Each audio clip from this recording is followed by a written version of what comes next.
होता है कि पहले कौन सा लैंग्वेज सीखें, क्योंकि प्रोग्रामिंग में बहुत सारे लैंग्वेजेस जैसे सी हो गया, C++ हो गया, जावा हो गया, पाइथन हो गया, आर लैंग्वेज, गो लैंग्वेज, सो बहुत सारे कोटलिन है, तो बहुत सारे लैंग्वेजेस है, जावा स्क्रिप्ट है। तो आप अगर मीन सर्वर साइड देखें, बैकएंड का देखें, तो सी थोड़ा सा स्ट्रक्चर बेस्ड है, राइट। तो अभी मार्केट में ऑब्जेक्ट ओरिएंटेड चल रहा है, तो ऑब्जेक्ट ओरिएंटेड के लिए लोग ज़्यादातर रिकमेंड कर देते हैं पाइथन, क्योंकि Python is a rich set of library.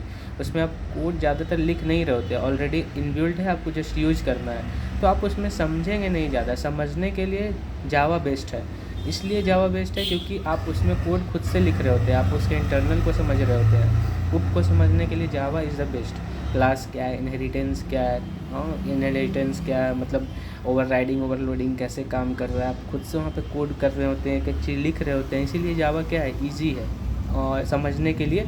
उप concept, collection concept, like link list कैसे काम कर रहा है, एरे लिस्ट कैसे काम कर रहा है, हैश मैप का इंटरनल्स क्या होता है, आप उसमें खुद मतलब उसके डेटा स्ट्रक्चर के इंटरनल को आप इजीली समझ सकते हैं। आप जावा में कोड को लिखते हैं, इसीलिए जावा बेस्ट है टू अंडरस्टैंड द इंटरनल्स। और इंडस्ट्री लेवल पे भी देखें तो जावा का अभी मार्केट में बहुत यूज़ है, पाइथन भी यूज़ है, जावा स्क्रिप्ट भी यूज़ है।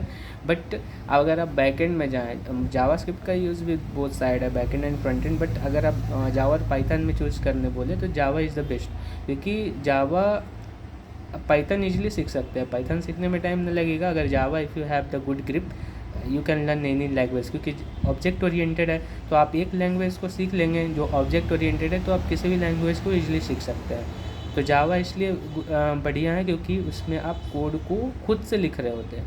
अदर लैंग्वेज में क्या है कि बहुत सारी चीज़ हाइड हो चुकी है, ऑलरेडी लाइब्रेरी अवेलेबल है, उसको जस्ट यूज़ करना है, तो क्या हो रहा है ये पता नहीं चलेगा। समझने के लिए जावा सही है।